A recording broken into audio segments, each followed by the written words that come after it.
오늘 성경의 그 말씀은 우리 소망교회를 위해서 주시는 하나님의 말씀 같아요. 소망교회에 주시는 소망. 소망의 하나님이 소망이 넘치게 하시기를 원하노라. 그죠? 우리 소망교회에 주시는 하나님의 성구의 말씀인데 2024년도 이 성구를 우리가 함께 붙들고 소망이 넘치는 성도, 소망이 넘치는 교회, 성령의 능력으로 소망이 넘치는 하나님의 축복의 성도가 되게 하여 주옵소서. 그 마음으로 우리가 이 성구를 정하고 한 해를 시작합니다. 이 말씀을 중심으로 사도 바울이 로마에 있는 교회와 그 성도들에게 기도하고 소원했던 축복 세 가지를 말씀을 통해서 함께 은혜를 나누려고 합니다. 오늘 성경 본문 중심으로 바로 이 13절의 말씀에 있습니다. 소망의 하나님께서 이와 같은 세 가지 복을 주시옵소서. 우리에게는 바로 이 세 가지 복이 임하게 해 주시옵소서. 또 우리에게는 한 해 동안 이 세 가지 축복이 우리에게 충만케 하여 주옵소서. 기도하는 마음으로 하나님의 복을 받는 하나님의 축복의 성도가 되시기를 주님의 이름으로 축복합니다. 오늘 말씀 중심으로 세 가지, 소망의 하나님께서 우리에게 주시는 세 가지 복이 무엇인가 찾아보려고 합니다. 첫째는 뭐냐? 소망의 하나님이 모든 기쁨을 믿음 안에서 너에게 충만하게 하시기를 원한다. 예? 모든 기쁨이 우리 속에 충만한 복, 우리 속에 기쁨이 충만한 복, 이것을 기도했던 것처럼 2024년도 소망의 하나님께서 우리에게 기쁨이 충만한 하나님의 축복이 우리에게 임하시기를 주님의 이름으로 축원합니다. 세상에 기뻐하는 사람이 많지요. 그러나 그 기뻐하는 사람들이 다 구원받은 하나님의 자녀라고 할 수는 없을 것입니다. 그렇죠? 세상에 기쁨도 있으니까요. 기뻐하는 모든 사람이 다 예수 믿고 구원받아서 또 그 교회 생활하는 사람이라고 다 얘기할 수는 없겠지요. 그러나 구원받고 하나님의 자녀가 되고 그리고 하나님의 축복의 성도들은 한결같이 다 바로 기쁨이 충만한 사람이 되어야 한다. 왜 그렇습니까? 소망의 하나님께서 우리에게 큰 기쁨을 불어넣어 주셨기 때문에 그런 것이에요. 그렇기 때문에 우리 마음속에 기쁨이 충만한 것은 예수 그리스도 안에서 구원받고 하나님의 자녀가 되었기 때문에 그런 것이라는 거예요.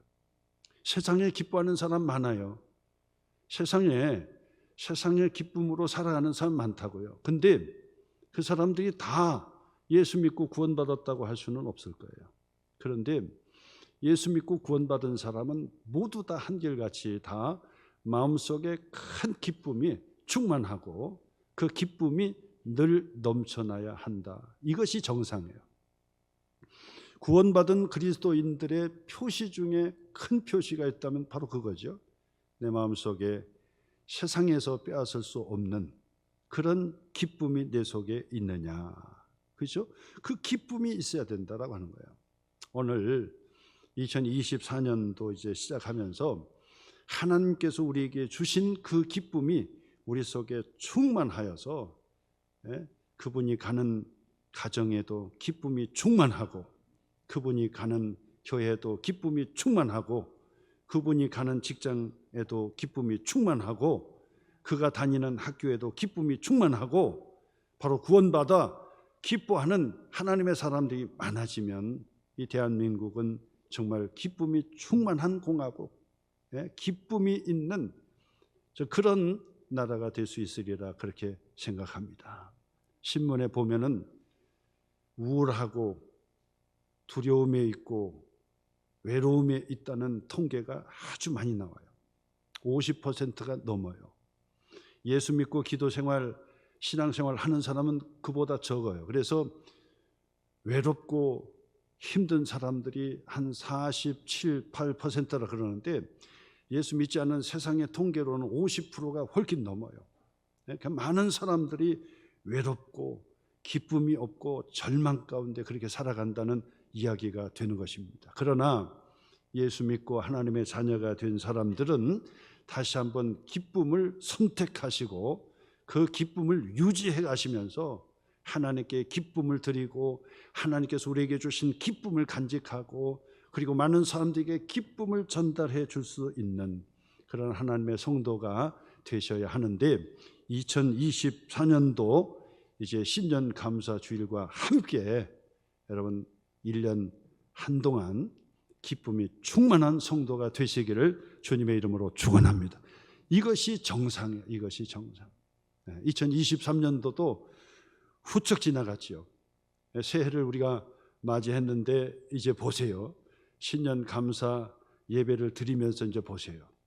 이제 명절 지나고 그리고 이제 보름 지나고 2월 달은 또 금방 지나고 3월 이제 추위가 가시고 봄 내음을 맞으면 새싹이 꽃이 피고 벚꽃이 피어서 좀 활기를 치려고 보면 또 더위가 시작이 되고 한더위 덥다 하는데 지나고 나면 선선한 가을바람이 들어서 낙엽을 보게 되고 그러다 보니까 추수감사와 함께 성탄절 송구영신하며 1년 지나가 금세 1년이 지나가는 거예요. 그렇기 때문에 지나가는 세월을 붙잡아 둘 수는 없지만은 우리가 그 한 세상 한 해를 우리가 시작하면서 분명한 하나님의 축복을 다 붙들고 그리고 시작을 하고 1년을 마무리해야 되는데 오늘 사도 바울이 로마의 교회와 성도들에게 소망의 하나님께서 너에게 충만하기를 원한다. 무슨 충만이요? 모든 기쁨이 충만하기를 원한다. 바로 그 기쁨이 우리 속에 늘 용솟음치고 그 기쁨을 나누는 하나님의 구원받은 성도 되시기를 주님의 이름으로 축원합니다. 사도 바울은요, 사도 베드로는요 어떻게 고백을 했냐면 베드로전서 1장 6절로 9절 말씀 보니까 그러므로 너희가 이제 여러 가지 시험으로 말미암아 잠깐 근심하게 되지 않을 수는 없으나 오히려 크게 기뻐하는 도다. 너희의 믿음의 확실함은 불로 연단하여도 없어질 금보다 더 귀하여 예수 그리스도께서 나타나실 때에 칭찬과 영광과 존귀를 얻게 할 것이니라. 예수를 너희가 보지 못하였으나 사랑하는 도다. 이제도 보지 못하나 믿고 말할 수 없는 영광스러운 즐거움으로 기뻐하니 믿음의 결국 곧 영혼의 구원을 받음이라. 사도 베드로의 신앙의 고백이자 우리에게 계시로 주신 하나님의 말씀이에요. 여러 가지 시험을 우리가 여러 가지 시험으로 인하여 잠깐 근심하게 될 수는 있지만은 그러나 우리에게 오히려 기뻐하는 것이 있다. 그런데 그 기쁨은 말로 표현할 수 없는 그 기쁨이라고 얘기하는 말로 표현할 수 없는 기쁨, 말할 수 없는 영광스러운 즐거움으로 기뻐한다. 이런 표현을 하고 있어요. 저는 이 본문을 여러 번 설교할 때 제가 말씀을 드리는데 그때마다 늘 그 말씀 뒤에 제가 그 설명을 해요. 말할 수 없는 영광스러운 즐거움으로 기뻐한다는 사도 바울의 그 고백을 보면서 이게 어떤 기쁨일까 도대체? 어떤 기쁨일까? 말할 수 없는 영광스러운 즐거움으로 기뻐한다는 거예요. 예? 구원받은 하나님의 자녀들이 시험이 있을 수 있어요. 환난이 있을 수 있어요. 어려운 환경이 있을 수 있어요. 근데도 불구하고 그 환경 때문에 매몰되지 않고 예수 그리스도 안에서 우리에게 주신 그 기쁨이 말할 수 없는 영광스러운 즐거움으로 기뻐하는 기쁨이 있다는 고백. 순교하기까지 믿음 생활을 했잖아요. 그런데도 불구하고 자신의 고백이 기쁨이 있었다는 거예요. 말할 수 없는 기쁨이 내 속에 있었다는 그 고백. 이것이 진짜 기쁨 아닙니까? 많은 기쁨이 있어요. 그런데 그 기쁨은 세상이 주는 기쁨이 있을 거예요. 잠깐 순간적으로 주는 기쁨이 있을 수 있어요. 영원하지 않는 기쁨이에요. 세상적인 기쁨입니다. 자, 근데 하나님께서 우리에게 주신 그 기쁨은 영원한 기쁨이에요. 우리에게 구원을 주시는 하나님의 축복의 기쁨이 되는 것입니다. 그러므로 사도 바울이 로마 교회와 성도들에게 기도했던 것처럼 소망의 하나님께서 모든 기쁨이 충만하기를 원하노라 하는 것처럼 2024년 시작부터 우리 마음속에 그 소망의 하나님이 주신 기쁨을 선택하시고, 그리고 그 기쁨을 유지시키고, 그리고 그 기쁨을 가슴속에 품고 다른 사람에게 기쁨을 자꾸 나눠주는 기쁨의 전령자들이 되시기를 바라요. 기쁨을 자꾸 나눠줄 수 있는 사람. 예수 그리스도 안에서 나는 정말 기쁘다, 나는 예수 그리스도 안에서 정말 행복한 사람이다 라고 하는 이 기쁨을 유지하면서 그가 만나는 사람들마다 그 기쁨을 자꾸 전해주는 그런 사람. 서두에도 말씀드렸듯이 외롭고 또 우울하게 살아가는 사람들이 50%가 넘다고 그러는데, 제가 알고 있기로는 거의 많은 사람들이 우울하게 살아요. 그냥 기쁜 것처럼 웃고 그렇게 살아가지만은 사실은 그것도 영원한 기쁨도 아니고 그 순간순간 기뻐하는 기쁨일 뿐이지, 늘 혼자 있을 때 외롭고 힘들게 그렇게 살아가더라 그 말이에요. 근데 바로 예수 그리스도 안에서 하나님께서 우리에게 주신, 소망의 하나님께서 우리에게 주신 그 기쁨은 빼앗을 수 없는, 또 세상에서 빼앗길 수 없는, 환경이 앗아갈 수 없는 그 기쁨이 우리 속에 넘쳐나는 거예요.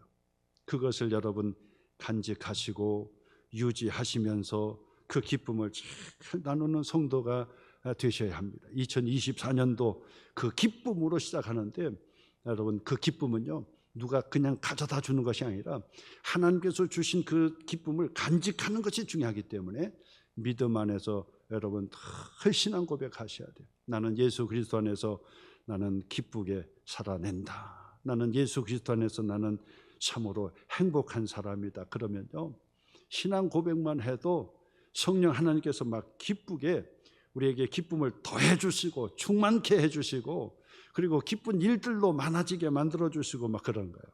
그렇기 때문에 여러분 얼굴을 찡그리지 마시고 활짝 피시고 마음도 활짝 여시고, 그래서 믿음으로 나는 예수 그리스도 안에서 기쁨의 선물을 받았습니다 하면서 이 기쁨을 자꾸 간증하고 나누는 그런 성도가 되셔야만이 기쁨을 놓치지 않고 한평생, 아니 2024년도만큼 기쁨으로 마무리하는 그런 성도가 되시기를 바랍니다. 두 번째 복이 있습니다. 소망의 하나님께서 두 번째 복을 주시는데, 사도 바울은 로마 교회와 성도들에게 두 번째 기도하고 있어요. 소망의 하나님이 모든 기쁨과 무엇을요?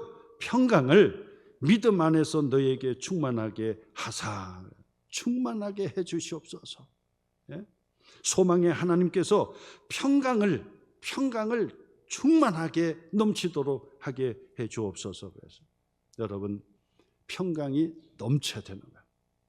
이스라엘의 지금 전통 중에 인사 있잖아요. 그 인사 중에 최고의 인사는 너에게 평안이 있을지어다, 샬롬 그런다고요. 헬라어로는 에이레네, 히브리어로는 샬롬 그런다고요. 지금도 그 유대인들은요, 만날 때마다 샬롬 그래요. 인사말이에요. 그것이 인사말이에요. 우리는 아침 인사, 점심 인사, 저녁 인사 다르고, 영어도 그렇잖아요. 어떤 나라도 다 달라요. 근데 유대인들의 인사는요, 아침이든 저녁이든 뭐 점심이든 뭐 무슨 인사든 샬롬 하나면 끝나. 샬롬 그러면 되는 거예요. 우리는 또 결혼식장에 가면 거기서 인사말이 또 있어야 되고, 장례식에 가면 또 그곳에 맞는 인사말이 있어야 되잖아요. 근데 유대인들은요, 장례식에 가도 결혼식에 가도 아이 돌잔치에 가도 인사말이 하나밖에 없어요. 샬롬 그런다. 너에게 평강이 있을지어다. 예수님도 그렇죠. 예수님께서도 오셨습니다. 제자들을 만날 때마다 너에게 평강이 있을지어다. 샬롬이죠. 예수님께서 우리의 죄를 짊어지시고 십자가에 죽으셨습니다. 무덤에 장사된 바 되었다가 3일 만에 부활하셨습니다. 흩어졌던 제자들을 예수님께서, 부활하신 예수님께서 찾아가십니다. 그리고 그 제자들을 만날 때마다 인사가 뭐냐면 너에게 평강이 있을지어다, 너에게 평안이 있을지어다. 그렇죠? 그 인사말을 한단 말이에요.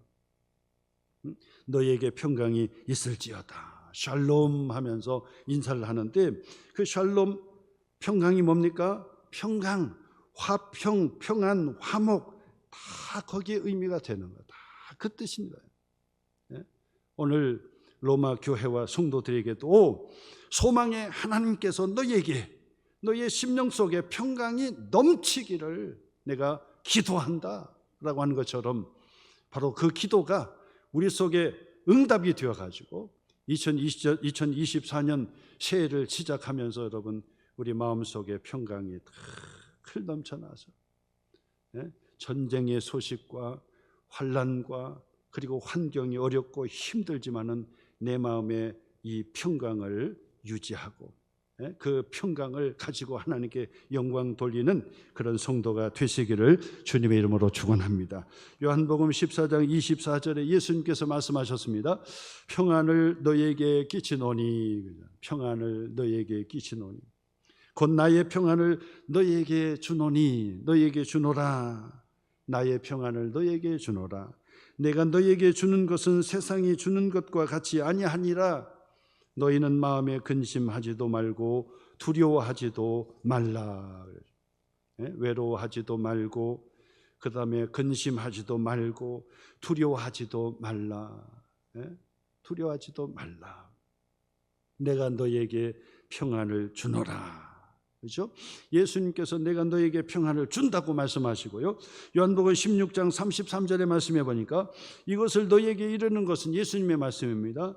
너희로 내 안에 평안을 누리게 하려 함이라 그래요. 내 안에 평안을 누리게 하려 함이라. 예수님 속에 평안이 있는데 그 평안을 누리도록 우리에게 제시해 주었다는 얘기예요. 세상에서는 너희가 환난을 당하나 담대하라, 내가 세상을 이겼노라. 예수님께서 세상을 이겼기 때문에 예수님께서 우리에게 평안을 넣어주신다는 거예요. 평안하신 예수님께서 우리에게 평강을 넣어주신다는 거예요. 그렇기 때문에 예수님께서는 우리에게 찾아오실 때마다 우리에게 안부를 묻는 게 뭐냐면 내 마음에 평강이 있을지어다, 내 마음에 평강이 있을지어다 그런다고요. 그렇기 때문에 여러분, 우리가 뭐니 해도 마음의 평안을 그 복으로 받는 거야. 마음의 평안을.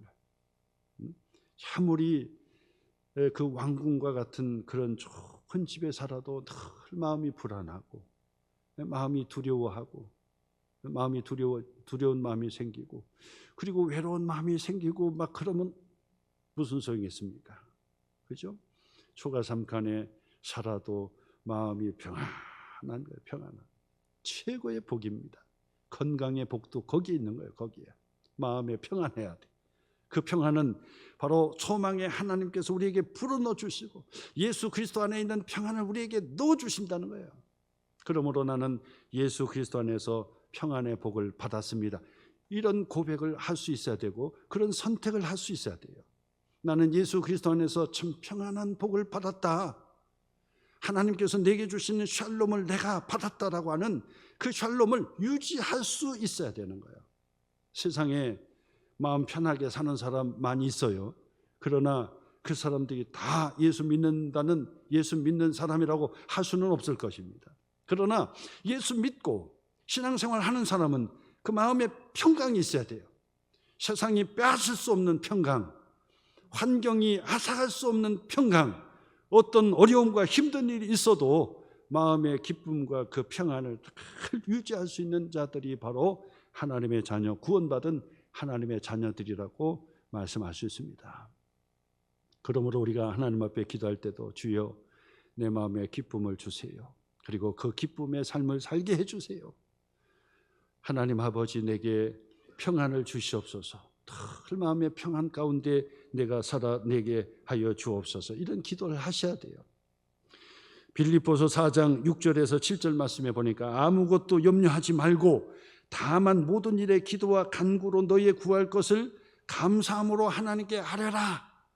하나님께 기도하라는 거야. 하나님께 기도하라. 그리하면 기도 응답을 주시지요. 우리가 하나님 앞에 기도하면 하나님께서 기도 응답을 주셔요. 근데 기도 응답의 최고의 기도 응답이 여기에 기록이 되어 있어요. 우리가 기도하는 것마다 하나님께서 응답해 주시는, 직접적으로 응답해 주시는 것도 있지만은 바로 하나님께서 우리에게 근본적으로 하나님께서 주시는 응답이 있는데 바로 이 7절 말씀에 그것을 우리에게 가르쳐 줘요. 그리하면 모든 지각에 뛰어난 하나님의 평강이, 그러잖아요. 하나님의 평강이 그리스도 예수 안에서 너희의 마음과 생각을 지키시리라. 마음과 생각을 지켜주신다는 거예요. 누가요? 평강의 하나님께서, 하나님의 평강이 우리의 생각과 마음을 주장해 주신다는 거예요. 이것이 기도응답이에요. 기도응답을 받으면 마음이 평안해져야 돼요. 마음이 조급해지면서 기도응답 받았다고 할 수는 없어요. 마음이 평안해지는 거예요. 그것이 하나님께서 우리에게 주신 기도응답이라고 말씀을 드릴 수 있거든요. 그렇기 때문에 여러분, 사도 바울이 로마 교회와 성도들에게 정말 기도했던 것처럼 소망의 하나님, 저들에게 평강이 넘치게 하여 주옵소서. 믿음 안에서 너희에게 평강이 충만하게 하여 주옵소서 했던 것처럼, 그 기도했던 것처럼 그 기도가 우리에게 응답이 되어서 2024년도 시작부터 마지막 마치는 때까지 마음의 평강이 늘 넘쳐가지고, 한쪽에는 막 기쁨이 넘치지요. 또 하나는 마음의 평안이 있지요. 평안이 있어서 우리가 믿음 생활, 신앙 생활을 하게 되는 거예요. 하나님께서 주시는 복인 줄 믿습니다. 세 번째, 오늘 성경의 말씀에 보니까 세 번째, 소망의 하나님께서 우리에게 주시는 세 번째 복이 있어요. 사도 바울은 로마 교회와 성도들에게 소망의 하나님께서 저들에게 세 번째 복을 주세요. 그 세 번째 복이 뭡니까? 성령의 능력으로 소망이 넘치게 하시기를 원하노라. 소망이 넘치게 하시기를 원하노라 그랬어요. 소망은 하나님께서 우리에게 주시는 선물이에요. 선물. 하나님께서 우리에게 주신 소망, 선물이 소망이다 그 말이에요.